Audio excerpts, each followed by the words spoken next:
একটা ইসিজি গ্রাফে আমরা সাধারণত সামনে আঁকা এই ইসিজি গ্রাফটাকেই বারংবার দেখি। ইসিজি গ্রাফটা শুধু এইটুসখানি, কিন্তু এইটাই পুনরায় ঘুরে ঘুরে এইটাই পরপর আসতে থাকে, যে কারণে আমরা মনে করি যে গ্রাফটা খুব বড়, কিন্তু গ্রাফটা আসলে এরকমই ছোট, PQRST। গ্রাফটার দিকে নজর দিন। গ্রাফে যে ছোট ছোট ছোট ছোট একদম ঘরগুলো দেখতে পাচ্ছেন, ওই প্রত্যেক ছোট্ট বক্স মানে 0.04 সেকেন্ড, আর ওই রকম 5টা বক্স মিলে 0.2 সেকেন্ড হচ্ছে, আর প্রত্যেকটা বক্স হচ্ছে 1 মিলিমিটার করে, তাহলে 5টা বক্স মিলে 5 মিলিমিটার।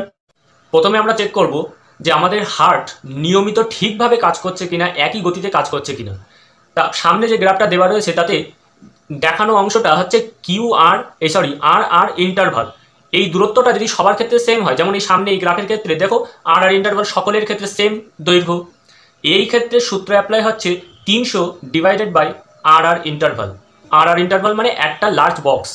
এখন সামনে দেখাচ্ছে যে রেগুলার রিদিম, এই ক্ষেত্রে 4টে আর ইন্টারভাল রয়েছে, তাহলে 300/4 মানে 75। তার মানে আমাদের হার্টের রিদিম হচ্ছে 75 BPM, অর্থাৎ বিট পার মিনিট। এটা হচ্ছে নর্মাল। এইবারে এই গ্রাফে আমরা দেখতে পাচ্ছি দুটো আর ওয়েভ পরস্পরের নিকটেও রয়েছে, আবার পরস্পর থেকে দূরেও রয়েছে, এরকম কাছে দূরে এরকম একটা ইরেগুলার রিদিম রয়েছে। এর ক্ষেত্রে সূত্র হচ্ছে number of R waves in 6 second into 10। 5টা লার্জ বক্স মিলে 1 সেকেন্ড কমপ্লিট হয়, তাহলে 5 ছক 30টা লার্জ বক্স মিলে 6 সেকেন্ড হবে। তাতে আমরা গুনে নেবো কতগুলো আর ওয়েভ রয়েছে। সাপোজ ধরলাম 9টা আর ওয়েভ পেলাম, তাহলে 9 তার সাথে গুণ 10, তার মানে 90। তার মানে সেই ব্যক্তির ইরেগুলার রিদিম হলেও তার হার্ট রেট হচ্ছে 90 BPM। ইসিজি করানোর পর যে লম্বা একটা গ্রাফ বেরোয়, সেই গ্রাফে অনেক ধরনের গ্রাফ থাকে। গ্রাফের এক একটা লিড থাকে। তা কী কী লিড? না, lead 1, lead 2, lead 3, ABR, ABL, AVF, V1, V2, V3, V4, V5 and V6। এই এতগুলো লিড থাকে। এক একটা লিডের কাজ এক এক রকম, এবং প্রত্যেক লিডে PQRST এইসব ওয়েভের এক এক ধরনের আকৃতি, এক এক ধরনের হাইট, এক এক ধরনের বিস্তার, এবং প্রত্যেকটার মানে আলাদা আলাদা, এবং প্রত্যেকটার জন্য আলাদা আলাদা হার্টের রোগ, সব কিছু আলাদা এখানে। সেইভাবেই আমরা বলবো। চলো প্রথমে আমরা পি ওয়েভ নিয়ে আলোচনা করব। পি ওয়েভ, সাপোজ এটা হচ্ছে একটা পি ওয়েভ। এইবার এই পি ওয়েভের যে নর্মাল হাইট কোন কোন লিডে সেটাও আমি বলছি। লিড 2, লিড 3 অ্যান্ড AVF, এই যে 3টে লিড আমরা দেখছি, এই 3টে লিডে পি ওয়েভের যে আমাদের হাইট, এই যে এই অংশটুকু, এই যে হাইটটা, এই 3টে লিডে পি ওয়েভের হাইট হওয়া উচিত সবসময় লেস দেন 2.5 মিলিমিটার। এই পি ওয়েভের হাইট এই 3টে লিডে সবসময় 2.5 মিলিমিটার চেয়ে কম হওয়া উচিত। আর যদি লিড দুটো হয় V1 অ্যান্ড V2, এই V1 আর V2 এই দুটো লিডে পি ওয়েভের হাইট 1.5 মিলিমিটারের চেয়ে কম হওয়া উচিত। 1.5 মিলিমিটারের চেয়ে কম হওয়া উচিত পি ওয়েভের হাইট V1 আর V2-তে। এবং এই যে এইটা টাইম পিরিয়ড, এই বরাবর এই টাইম পিরিয়ডটা হওয়া উচিত যে কোনো লিডে সবসময় 0.12 সেকেন্ডের চেয়ে কম। 0.12 সেকেন্ডের চেয়ে কম হওয়া উচিত এই টাইম পিরিয়ডটা। এইবার পি ওয়েভ যদি এইগুলো না মেনে চলে, তখন পি ওয়েভ এরকম না মেনে চললে কী কী সমস্যা হয় হার্টে? না, দুটো বেসিক্যালি সমস্যা আসে। রাইট অ্যাট্রিয়াল এনলার্জমেন্ট বা RAE, আর একটা লেফট অ্যাট্রিয়াল এনলার্জমেন্ট বা LAE, এই দুটো সমস্যা দেখা যায়। জেনে নিই এটা কি। সাপোজ এটা একটা আমাদের হার্টের 4টে চেম্বার। এইটা হচ্ছে রাইট সাইড। এই রাইট সাইডের এইটা হচ্ছে অ্যাট্রিয়াম বা অলিন্দ। এর সাইজ যদি স্বাভাবিকের চেয়ে অনেকটা বড় হয়ে যায়, তখন আমরা তাকে বলি রাইট অ্যাট্রিয়াল এনলার্জমেন্ট। আবার এইটা হচ্ছে লেফট সাইড, লেফট অ্যাট্রিয়াম বা বাম অলিন্দ। এর সাইজ যদি স্বাভাবিকের চেয়ে অনেকটা বড় হয়ে যায়, তখন আমরা তাকে বলি লেফট অ্যাট্রিয়াল এনলার্জমেন্ট। এবার কোনটা কখন হয়, কী করে আমরা বুঝবো যে কোনটা হয়েছে? পি ওয়েভ দেখে আমরা কী করে বুঝবো?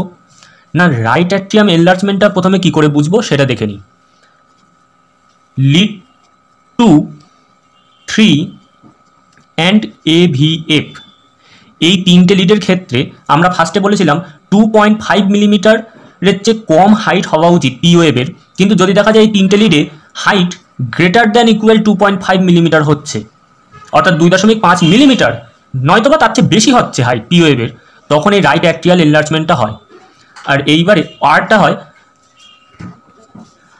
আবার suppose lead V1 and V2, এই দুটো লিডে আমরা আগে বলেছিলাম যে পি ওয়েভের হাইট 1.5 মিলিমিটারের চেয়ে কম হওয়া উচিত। কিন্তু যদি দেখা যায় যে কম হচ্ছে না, গ্রেটার দ্যান ইকুয়াল মানে সমান কিংবা বেশি হচ্ছে 1.5 মিলিমিটারের চেয়ে, 1.5 মিলিমিটারের চেয়ে যদি বেশি হাইট হয় কিংবা ওই 1.5 মিলিমিটার হাইট হয়, তাহলে সেটা right atrial enlargement lead V1 আর V2 এর ক্ষেত্রে। এইবারে আমরা জানবো লেফট অ্যাট্রিয়াল এনলার্জমেন্টটা কী করে বুঝবো।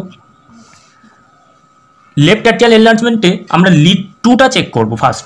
লিড 2তে যখন আমরা দেখবো যে পি ওয়েভের গ্রাফটা এরকম এম আকৃতির হচ্ছে, এম আকৃতি, তখন এই আমরা বুঝে নেব যে এটা লেফট অ্যাট্রিয়াল এনলার্জমেন্ট হয়েছে। এবং এই ক্ষেত্রে পি ওয়েভের এই যে এইটা তো রাইট সাইড আর এইটা হচ্ছে লেফট সাইড, এই লেফট সাইডের এইটা কিন্তু একটু বড় হবে, সাধারণত বড় হয়, আর এটা একটু ছোট হয়। এটা দেখলে আমরা বুঝতে পারি এম আকৃতি হয়েছে, তার মানে এটা লেফট অ্যাট্রিয়াল এনলার্জমেন্ট। এর বেসিক্যালি কোনো হাইট অত হয় না, আমরা হাইট চিন্তা করবো না, কিন্তু এই যে টাইম পিরিয়ডটা, কত টাইম পিরিয়ডের মধ্যে এটা হয় না, মোটামুটি 120 মিলি সেকেন্ড কিংবা 3টে স্মল বক্সের সমান। 3টে স্মল বক্স বা 120 মিলি সেকেন্ডের টাইম পিরিয়ডের মধ্যেই গ্রাফটা সৃষ্টি হয়। এটা দেখে আমরা বুঝবো লেফট অ্যাট্রিয়াল এনলার্জমেন্ট। আর লিড V1, এই লিড V1 এর ক্ষেত্রে আমরা কি করে বুঝবো না, পি ওয়েভের গ্রাফটা কিছুটা এরকম ভার্টিক্যাল হয়। তা আমরা কিন্তু হাইট গণনা করছি, এই যে পি ওয়েভের যে আসলে এই গ্রাফটা, এই যে এইটা দেখতে পাচ্ছ, এইটা হচ্ছে জিরো ওয়েভ আমরা বলবো অ্যাক্সিস বরাবর। তাই এই অ্যাক্সিসের এখানে এইরকমভাবে একটা লিড তৈরি হয়, লিড V1 এর, এইটাই হচ্ছে পি ওয়েভ। তা আমরা যখন হাইট গণনা করছি তখন এই দাগের এই উপরে যা থাকবে ওটা হচ্ছে হাইট, আর এই দাগের নিচে যেটা থাকবে ওটা হচ্ছে ডেপথ অর্থাৎ গভীরতা। আমি কিন্তু হাইট বলছি, তার মানে এইটা, নট এইটা। তাহলে এইটার হাইট যদি দেখা যায় 1 মিলিমিটার এর চেয়ে বেশি হচ্ছে এর হাইটটা, তাহলে বুঝবো লিড V1 এর ক্ষেত্রে যে আমাদের লেফট অ্যাট্রিয়াল এনলার্জমেন্ট হয়েছে। নেক্সট আমরা আসবো PR ইন্টারভাল। PR ইন্টারভাল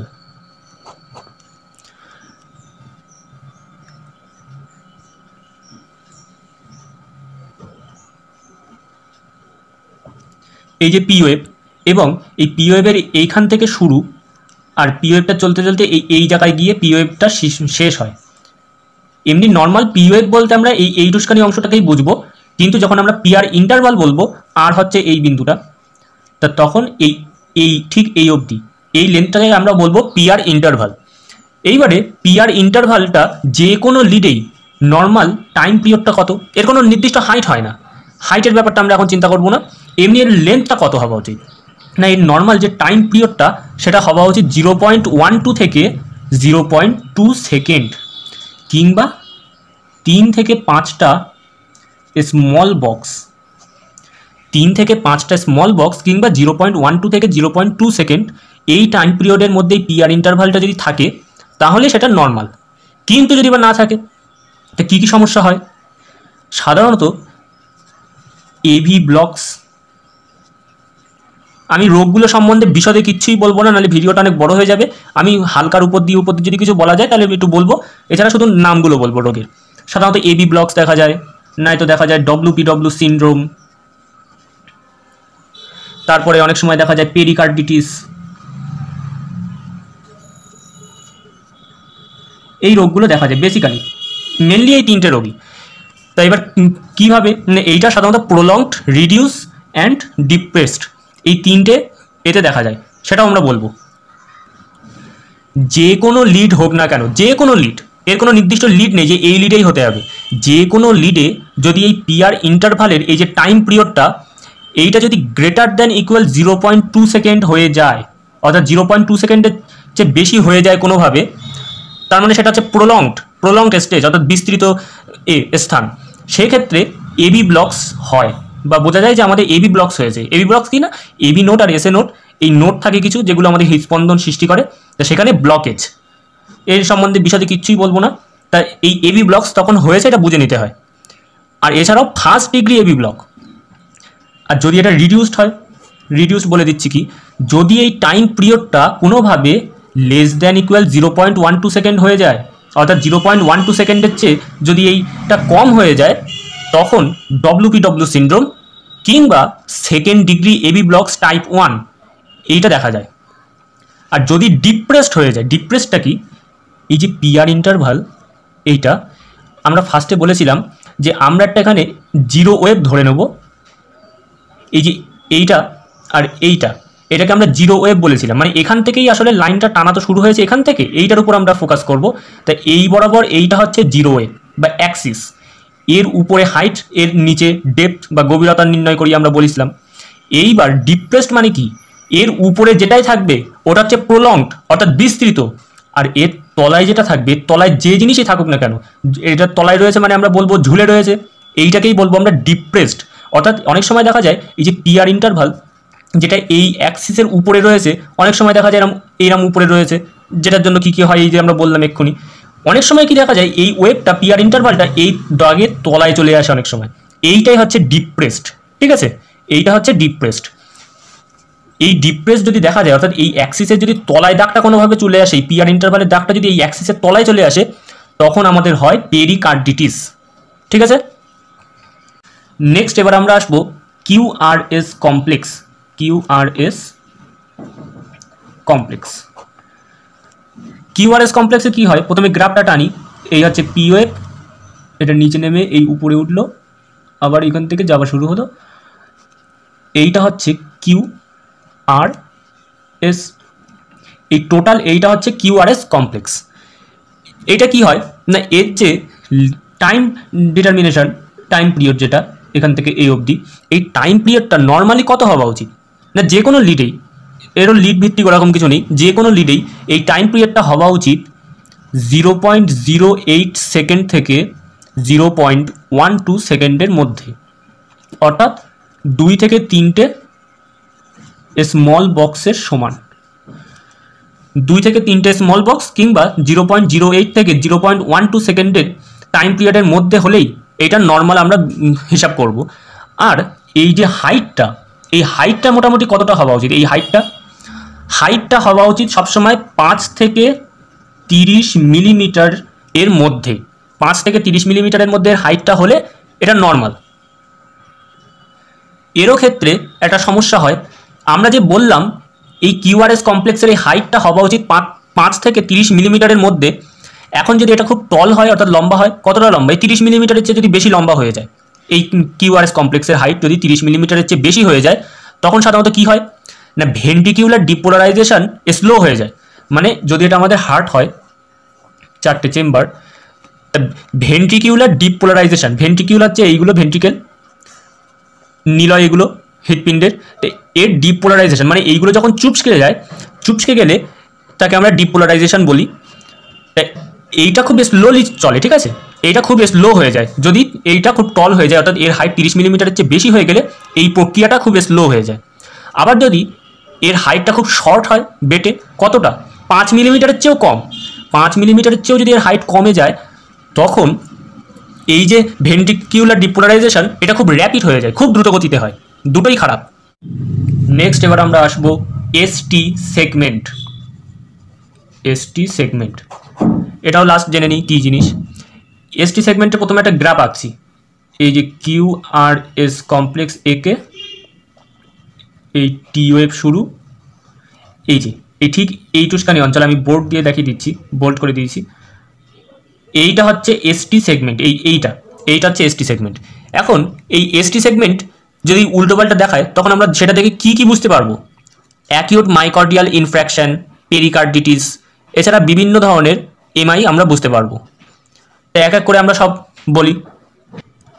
আসলে এসটি সেগমেন্ট কি দেখতে লাগে না, আমাদের কোনো হার্ট অ্যাট্যাক হয়েছিল কিনা কিংবা পরবর্তীতে হবার চান্স আছে কিনা, সম্পূর্ণ ওইটার জন্যই এসটি সেগমেন্টটা তৈরি। এবার কোন কোন লিডে কী বুঝবো, যথা lead V1 and lead V2, এই দুটোর ক্ষেত্রে আমরা যে এমআই অর্থাৎ হার্ট অ্যাটাক যেটাকে আমরা বলতে পারি এক কথায়, সেটা কি সেপ্টাল ওয়াল এমআই, সেপ্টাল ওয়াল এমআই এইটা।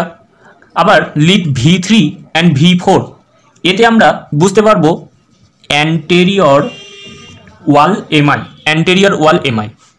তারপরে লিড 1, লিড এভিএল, তারপরে রয়েছে V5 অ্যান্ড V6, এই 4টে lead 1, lead AVL, V5 and V6, এই 4টে লিডে আমরা জানতে পারবো যে আমাদের ল্যাটেরাল ওয়াল এমআই হয়েছে কি না, ল্যাটেরাল ওয়াল এমআই। আর তারপরে লিড 2 লিড 3, AVF, এই যে তিনটে আমরা লিড দেখালাম, লিড 2, লিড 3 আর AVF, এতে আমরা জানতে পারবো আমাদের ইনফেরিয়র ওয়াল এমআই হয়েছে কিনা, ইনফেরিয়র ওয়াল এমআই, এইগুলো সম্বন্ধে আমরা জানতে পারবো। আর এছাড়াও এসটি ডিপ্রেশন, যখন এসটি ডিপ্রেশন ঘটে, আমরা আগে বলেছি ডিপ্রেশন কী জিনিস, এইখান থেকে শুরু হয়েছে, এইটা যদি জিরো ওয়েভ হয় তো দেখা যাচ্ছে এই যে এস ওয়েভটা, এই দেখো জিরো ওয়েভের ঠিক তলায় রয়েছে না, এই জিরো ওয়েভের তলায় এসটি ওয়েভটা রয়েছে, তার মানে এইটাই হচ্ছে ডিপ্রেশন, যে যদি তলায় চলে যায় তখন এই এসটির ওই জায়গাটা ঠিক এরকম দেখতে লাগে, কিউআরএস কমপ্লেক্স হয়ে এইখান থেকে এইটা উঠে এরম এরম তলা দিয়ে গিয়ে তারপরে এরম টি ওয়েভ সৃষ্টি হয়, এরম ডাউন খেয়ে যায়, এটাকে আমরা ডিপ্রেশন বলবো, এসটি ডিপ্রেশন এই অংশটুকু। তাই এই ডিপ্রেশনেও অনেক কিছু বোঝা যায়, যে ডিপ্রেশন হলে কী কী হতে পারে আমাদের হার্টে, NSTEMI, এইটার সংকেত পাওয়া যায়, নয়তো মাইকর্ডিয়াল ইসচেমিয়া, নয়তো পোস্টেরিয়র এমআই, এইসব আমরা জানতে পারবো ডিপ্রেশনে।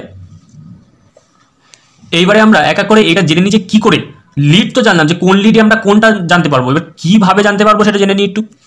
যথা লিড V1 অ্যান্ড V2 তে, আচ্ছা চলো V3 থেকে শুরু করি, অ্যান্টেরিয়র থেকে শুরু করি, V3 অ্যান্ড V4 এই লিডে আমরা জানতে পারবো আমাদের অ্যান্টেরিয়র ওয়াল এমআইটা হয়েছে কিনা। কি করে না, এসটি এলিভেশন, যদি এসটি এলিভেশনটা কি, এই যে জিরো ওয়েভ এর উপরে যদি এসটি সিগমেন্টটা থাকে তাহলে ওটাকে আমরা বলবো এলিভেশন।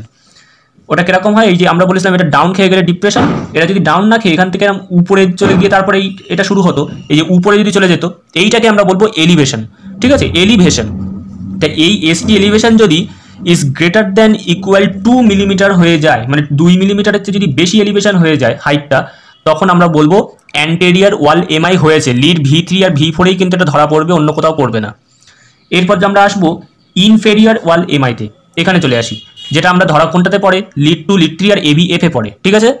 তা কি করে বুঝবো না, এর ক্ষেত্রে এসটি এলিভেশন যদি গ্রেটার দ্যান ইকুয়াল 1 মিলিমিটার হয়ে যায়, 1 মিলিমিটারের চেয়ে বেশি হয়ে গেলেই আমরা বুঝবো ইনফেরিয়র ওয়াল এমআই হয়েছে। এরপরে আমরা আসবো ল্যাটারাল ওয়াল এমআই। কি করে জানবো, এর ক্ষেত্রে যদি ST elevation is greater than equal 1 millimetre হয় তাহলে আমরা বুঝবো ল্যাটারাল ওয়াল এমআই হয়েছে। এইটা ধরা পড়বে lead 1, AVL, V5 and V6, এই চারটে লিডের মধ্যেই ধরা পড়ে, অন্য কোথাও ধরা পড়ে না। এইবার আমরা লাস্ট আসবো টি ওয়েভ। টি ওয়েভটা লাস্ট এবার আমরা জেনে নিই কী জিনিস। প্রথমে একটা গ্রাফ আছে, হ্যাঁ, ডাইরেক্ট এসটি সেগমেন্ট থেকে আমি দেখানো শুরু করছি, এই গিয়ে এই উঠছে, আচ্ছা পুরোটাই দেখিয়ে দিই।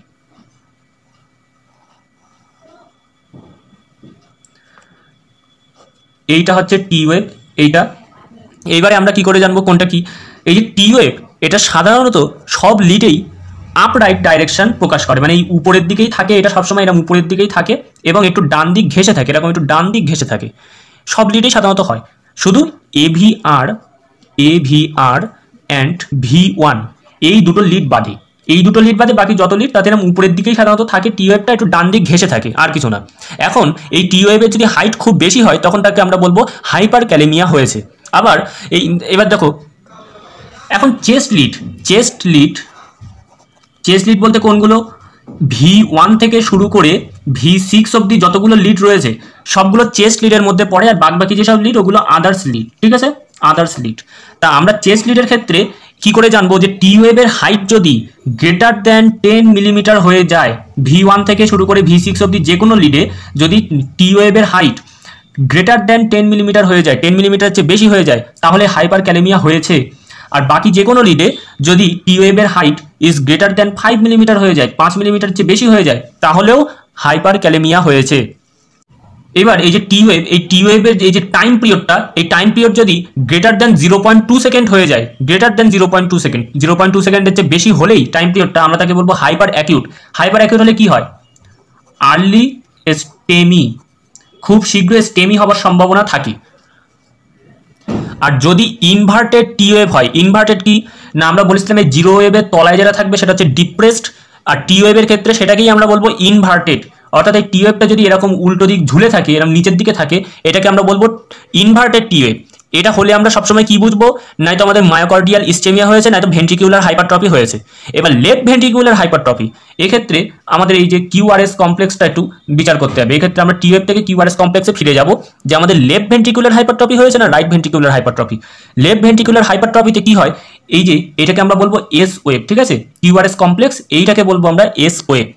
এই এস ওয়েভটা V1 and V2 lead, V1 and V2 এই দুটো লিডে আমরা দেখি এস ওয়েভ যেটা, সেটা গভীরতা 35 মিলিমিটার, 35 মিলিমিটারের চেয়ে বেশি, ঠিক আছে। এই জিরো ওয়েভ, এই যে এইটা এস ওয়েভ, এর গভীরতা যদি 35 মিলিমিটারের চেয়েও বেশি হয়ে যায় তাহলে বুঝবো লেফট ভেন্ট্রিকুলার হাইপারট্রফি হয়েছে। আবার আর ওয়েভ দেখলেও বোঝা যায়, আর ওয়েভের হাইট এই এখান থেকে শুরু, এই যে হাইটটা, এই হাইট যদি কোন কোন লিডের ক্ষেত্রে, এস ওয়েভ যেটা বললাম ওটা V1 আর V2 লিডের ক্ষেত্রে, V1 অ্যান্ড V2 লিড। আর এই যে আর ওয়েভ যেটা বলছি, আর ওয়েভটা কোন কোন লিডের ক্ষেত্রে, V5 অ্যান্ড V6 এই দুটো লিডের ক্ষেত্রে। আর ওয়েভের হাইট যদি 35 মিলিমিটারের চেয়ে বেশি হয়ে যায় তাহলেও বুঝবো লেফট ভেন্ট্রিকুলার হাইপারট্রফি হয়েছে। আর রাইট ভেন্ট্রিকুলার হাইপারট্রফিটা কী করে বুঝবো না, V1 লিড, এই যে V1 লিড, এই V1 লিডের ক্ষেত্রে এই আর ওয়েভের হাইট যদি 7 মিলিমিটারের চেয়ে বেশি হয় তাহলে আমরা বুঝবো রাইট ভেন্ট্রিকুলার হাইপারট্রফি হয়েছে।